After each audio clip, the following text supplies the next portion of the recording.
가진 것 없이 99골 산속에 살아도 행복한 이는 행복하고 99칸 요란한 집에 살아도 불행한 이는 불행하다. 너무 많이 가진 것이 오히려 병이 되는 시대.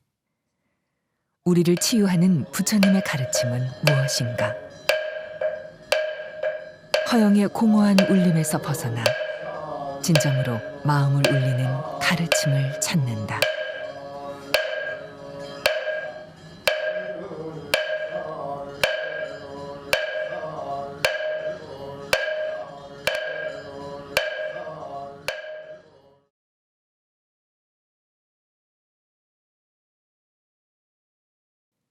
칠갑산의 99계곡 안에 자리 잡은 장곡사. 산세가 거칠고 험준한 칠갑산에서 마치 숨겨놓은 듯 곱게 펼쳐져 있는 장곡사는 가지 산문을 개창한 보조국사 진울 스님께서 창건하였지만 선종 사찰보다는 약사 도량으로서 그 역사가 더욱 깊다. 장곡사는 보조국사 진울에 의해서 9세기에 창건된 사찰로 알려져 있습니다. 그렇지만 그 사세가 이제 점점 발전을 하면서 대체적으로 통신란 말기부터 고려 시대에 좀 집중되어서 문화재들이 많이 남아있는 그런 사찰이라고 할 수가 있습니다. 장곡사에 남아있는 두 구의 약사불은 우리나라에서 가장 유명한 약사불 중에 하나이기도 한데요. 약사불은 가장 현세적인 그런 신앙의 의미를 담고 있습니다. 질병으로부터 항상 그 보호받으려고 하는 그런 아주 현실적이고 현세적인 그런 믿음의 신앙의 대상이기 때문에 오랫동안 많은 사람들한테 유행하고 신앙되었던 그런 불상이고, 그런 불상 중에서 가장 유명한 약사불이 바로 이 장곡사의 두 구가 지금 상대웅전과 하대웅전에 봉안되어 있습니다. 장곡사에는 특이하게도 대웅전이 위아래 두 군데로 조성되어 있고 두 대웅전 모두 약사불을 봉안하고 있다. 소박한 맞배 지붕에 화려한 다포 양식을 가미한 하대웅전. 이름이 대웅전이지만 하대웅전에는 주불로 약사열의 좌상이 모셔져 있다. 고려시대를 대표하는 금동약사열의 좌상은 원의 간섭으로 고통을 겪던 일반 백성들의 신앙을 반영하고 있다. 머리에 보면은 동그랗게 생긴 중앙계주가 형성되어 있는데, 조선시대 부처님의 어떤 반달 모양과 달리 이 부처님은 동그란 형태의 중앙계주를 가지고 계시고, 그 다음에 옷주름에서도 상당히 이제 특징이 있는 부분들이 발견되는데요. 왼쪽 그 팔꿈치에 접혀져 있는 옷주름이 복주머니처럼 이렇게 접혀져 있는 형태라든지, 그 다음에 안쪽에 걸쳐진 네이에 마른 목걸로 금구 장식이 부착되어 있습니다. 그러한 특징이라든지, 그리고 네일을 묶었던 띠매듭이, 나비 모양으로 묶었던 띠매듭이 표현되어 있는데, 이러한 표현된 양식들이 고려 후기에 나타나는 이른바 소위 표식과도 같은 그런 양식입니다. 그래서 이 불상이 고려 후기 1346년에 시대적 양식을 잘 반영하고 있는 그런 불상으로 보고 있습니다. 장곡사의 대웅전이 두고 신점에 대한 여러 설 중에서 약사불이 영험하여 전국에서 사람들이 찾아와 법당을 하나 더 지었다는 내용이 있다. 이러한 설이나 하대웅전이 상대웅전보다 후대에 조성된 시기로 봤을 때 하대웅전은 처음부터 약사전의 기능이 컸을 것으로 추정해 볼 수 있다. 또한 하대웅전의 금동약사열의 좌상은 또 하나의 중요한 의미가 있다. 고려시대 14세기의 기준작이 되고요. 가장 아름다운 상으로 평가받고 있는 그런 상이고, 또 이 불상에서는 안에서 복장물이 나왔습니다. 58년 또는 59년도에 복장물을 개봉했다라는 기록이 있는데요. 이 복장물이라고 하는 것 자체가 잘 안 알려져 있던 시대에 처음으로 개봉된, 아마 우리나라에서는 처음으로 복장물이라고 하는 것을 개봉한 첫 번째 사례로서 굉장히 중요한 의미를 가지고 있습니다.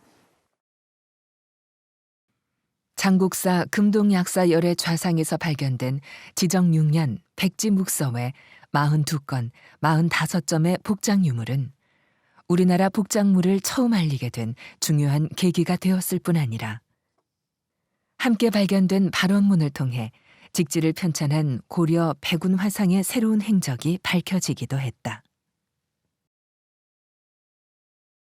사실 백운 화상이라고 하는 스님은 고려 말에 활동했던 스님으로 알려져 있지만 가장 많이 유명한 건 직지죠. 직지를 만든 스님으로 알려져 있고, 또 직지는 프랑스에 있지만 직지라고 하는 것 때문에 또 박물관이 세워질 정도로 유명한 세계에서 가장 오래된 금속 활자본을 만든 백운 화상이 알려져 있는데요. 사실 그렇게 유명한 백운 화상의 그런 이력 중에서 중국으로 유학 가기 전 단계에 알려진 그런 내용들이 없었어요. 그런데 바로 이 불상을 천전사로서 활동을 하고 발원을 한 그런 내력이 알려졌다는 것이 중요하고, 그리고 백운 화상의 이력을 우리가 알 수 있는 부분이 여기서 나왔다라고 하는 것이 가장 중요한 의미가 있다고 할 수가 있겠습니다. 발원문의 말미에는 친전사 백운이라는 친필 글씨가 적혀 있고, 백운 화상 외에도 1078명이나 되는 시주자의 이름이 각자의 필체로 기록되어 있다. 시주자들이 자신의 원을 담아서 이름을 한자 한자 직접 쓴 것이다. 10m에 달하는 이 발원문을 통해 백운 화상이 당시 대중포교에 노력을 기울였던 저명한 인물이었으며 국가적인 기호의식의 집행자로 선발될 만큼 명성이 컸음을 알 수 있다. 고려사에 나오는 유명한 인물들이 그 안에 많이 들어가 있어요. 근데 그중에 좀 특별한 것이 있었는데, 비안테무르라고 하는 그런 인물이 거기에 나왔어요. 비안테무르는 공민왕의 원나라식 이름입니다. 그래서 좀 더 확대해 본다면 공민왕이 여기에 참여했을 가능성도 우리가 있겠다라고 하는 것까지도 이제 우리가 좀 더 확장해서 생각을 해볼 수가 있는데요. 그 옛날 고려 시대의 청양 장곡사의 위세가 어떤지 이 발원문 하나만으로도 우리가 상상 이상이다라고 하는 가치를 가지고 있다라고 얘기할 수가 있겠습니다. 하대웅전과 서로 엇갈려 조금 높은 곳에 자리 잡고 있는 상대웅전. 높은 기단 위에 정면 3칸, 측면 2칸으로 세워진 상대웅전은 둥근 자연석 주춧돌 위에 가운데 부분이 볼록한 배흘림 기둥을 세우고 두심폭의 양식으로 가구를 결구해 놓았다. 상대웅전은 고려시대의 흔적은 물론 조선 중기 이후의 수법을 함께 보이고 있어 고려시대에 처음 건립된 후 조선 말기에 고쳐 지은 것으로 보인다. 상대웅전에는 철조 약사 열애불 국보 제58호, 하대웅전에는 보물 제337호 약사 열애불이 봉안되어 있습니다. 약사열의 12대원 중에 만약 많은 중생이 갖가지 병고에 시달리다가도 나의 이름을 듣고 진실한 마음으로 부르고 생각한다면 누구나 병고에서 벗어나 안락을 얻을 것이며 누구나 마침내는 이 없는 깨달음을 얻어 성불하기를 원하옵니다라고 설하셨습니다. 시대의 고난과 역경을 함께하면서 중생들의 마음을 위로하고 깨달음으로 이끄는 약사신앙. 장곡사 역시 굴곡진 역사를 겪을 때마다 변고에 시달릴 수밖에 없었다. 그러나 격한 부침 속에서도 결코 훼손될 수 없었던 부처님 정신이 장곡사를 오늘에 이르게 하였을 것이다.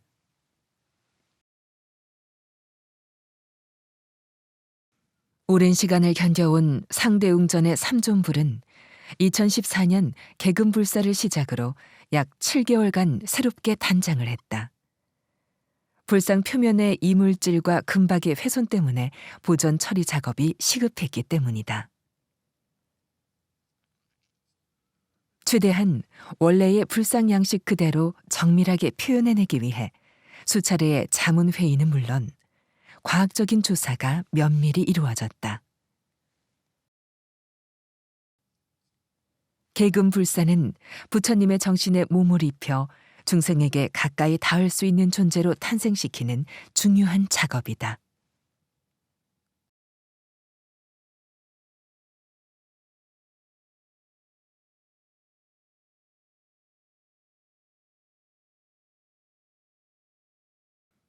상대웅전의 삼존불은 모두 철로 되어 있다. 하지만 금박을 해서인지 철불 같지 않게 부드러움이 느껴진다.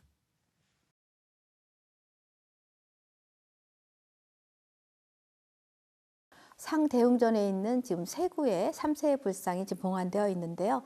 통일신라 말에서부터 고려, 조선시대까지 각기 다른 시기에 만들어졌습니다. 그렇지만 공통점이 있습니다. 세 분 모두 편단의견의 차기법을 하고 있는 것이 공통된 특징입니다. 원래 약사불이나 또 비로자나 불사인 경우에 편단의견보다는 그 통견식이라든지 또 안에 편사물 입은 그런 변형편단의견의 모습을 한 그런 대의차기법을 하는 경우가 많이 있는데 아마 처음에 만들어진 약사불의 형식을 따라서 이 다음 시기 또 조선시대까지도 그 형식을 그대로 유지하기 위해서 노력한 그런 흔적이 엿보이는 것이 바로 대의차기법에서의 공통점이라고 할 수가 있겠습니다.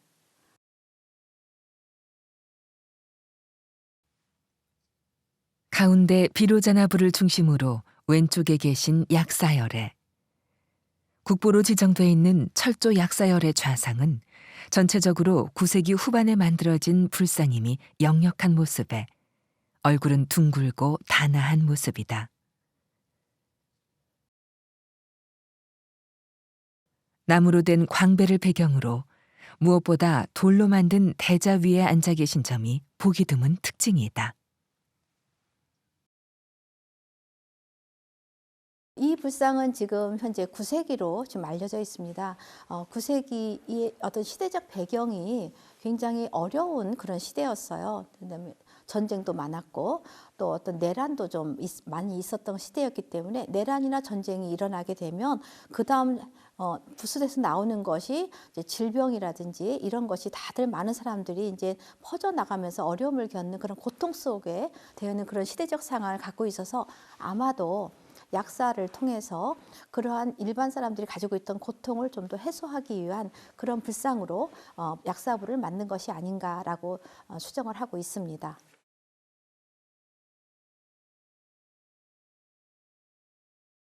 장국사의 철조 약사열의 좌상은 특히 석조 대자로 인해 그 가치를 더 높이 평가받고 있다.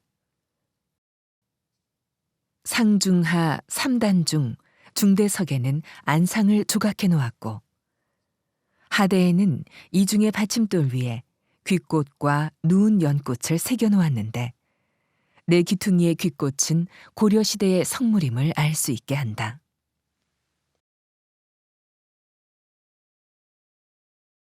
이 불상이 가지고 있는 특징 중에 하나가 사각습조 대자입니다. 사각습조 대자는 일단 3단으로 구성되어 있고요. 3단 구성은 하대, 중대, 상대로 구성되어 있는 전통적인 대자 형식을 따르고 있습니다만은 그 평면이 팔각이 아니라 사각이라는 점이 주목이 되고 그 다음에 지대석의 네 모퉁이에 둥근 홈을 파고 기둥을 꽂았던 흔적처럼 보이는 그런 기둥 자리가 네 곳에 설치되어 있는 것이 하나의 특징이라 하겠습니다. 그래서 불감을 만들었던 흔적으로 추정되기도 하고 기둥 자리가 아니면은 네 마리 사자가 네 곳에서 안치되어서 불상을 위호하는 그런 형태였을 가능성도 있다고 이렇게 생각이 듭니다.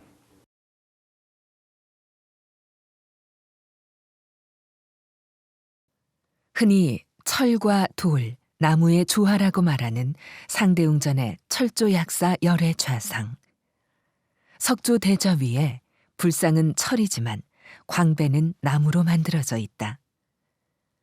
불신 주위로 꽃무늬를 새기고 테두리에 불꽃 무늬를 조각한 광배는 불상을 더욱 화려하게 장엄해 놓았다.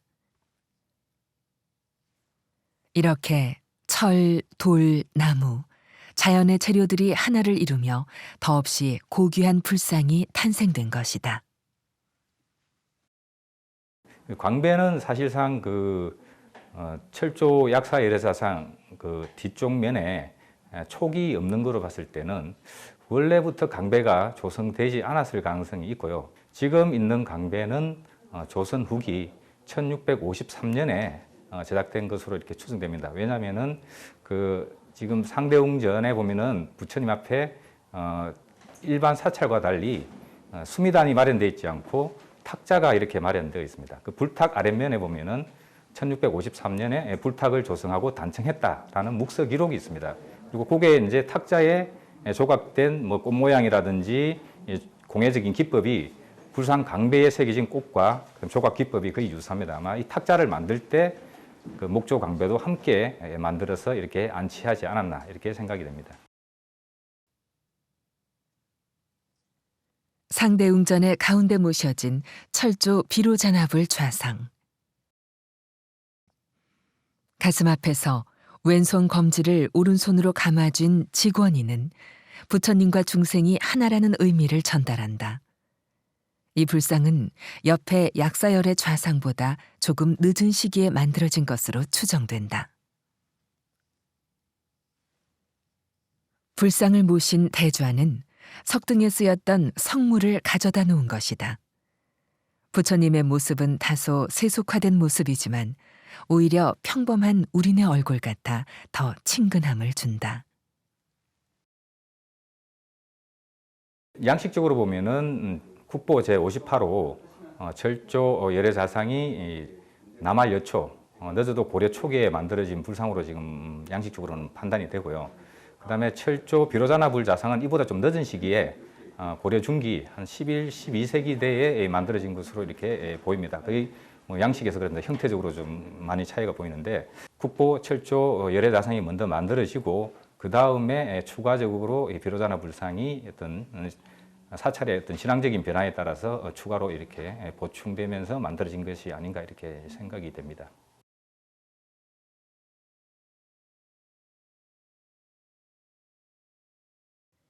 탑에 썼던 석재들을 층으로 쌓아 대좌를 만들고 그 위에 모신 아미타 부처님. 상대웅전의 세 불상 중 가장 후대에 제작된 아미타 불상은 흔히 수조로 알려져 있지만 실은 철로 제작되었다. 처음 이 불상이 발견됐을 때에는 손에 약함을 들고 계셨지만 원래 모습을 복원해 보니 아미타 부처님이었음이 밝혀졌다고 한다. 이로써 삼세불의 형식이 갖춰지게 되었다는 점은 무척 중요한 의미다. 이 세 불상 중에서 시대도 가장 늦고 조형적으로 좀 떨어지는 측면은 있지만 장곡사가 가지고 있었던 신앙되었던 또 신앙의 어떤 방법, 태도 모든 것이 이 불상으로 인해서 완성이 된 삼세불로서 또 철불이라고 하는 것이 조선시대에 만들어지지 않았음에도 불구하고 재료까지 완전하게 갖춘 그런 장곡사가 가지고 있던 신앙의 태도와 방식을 여실하게 보여주는 중요한 점이다라고 강조할 수가 있겠습니다. 3세에 걸친 부처님의 영험이 깃든 장곡사의 상대웅전. 부처님 정신은 물론 고건축으로서 가치를 지닌 상대웅전은 법당 바닥이 온통 연꽃으로 가득 메워 있다. 더 자세히 보면 무늬가 있는 검은 전도를 깔아놓은 특이한 구조를 볼 수 있다. 그 중에서도 연꽃 무늬가 새겨진 전돌은 통일신라 때의 것으로 추정되는데 조선시대 이후에도 마루로 변형하지 않고 전통을 유지하고자 했던 노력이 전돌 하나하나에 담겨 있다. 청양 장곡사 라고 하는 사찰이 가장 유명한 것은 괴불도 있고 불상도 있지만 약사 신앙을 그대로 지금까지 유지하고 있었다라고 하는 것이 중요하지 않을까라고 생각합니다. 그런 약사 도형을 상대웅전에 또 하대웅정까지도 연속적으로 고려시대부터 조선시대까지 더 나아가면 통일신라 시대부터 고려 그리고 지속적으로 조선시대까지 그 신앙을 끝까지 유지하고자 했던 그런 부분이 현재까지 이어지고 있다라고 하는 것이 장국사의 가장 큰 어떤 자랑 그리고 전통성이 아닐까라고 생각을 합니다. 부처님의 감로수가 약이 되어 주기를 간절히 바라지만 어쩌면 진정한 치유의 길은 우리 가슴 속에 이미 존재하고 있는지 모른다. 산이 깨어나는 소리를 듣고 부처님의 미소를 읽으며 그렇게 천천히 우리는 다시 일어나고 있다. 바로 그것이 부처님이 주시는 우리에게 꼭 필요한 약이 아닐까. 눈이 온 자리에 다시금 따스한 햇살이 머물듯 지금 우리의 아픈 자리도 언젠가는 부처님처럼 따스히 채워질 것이다.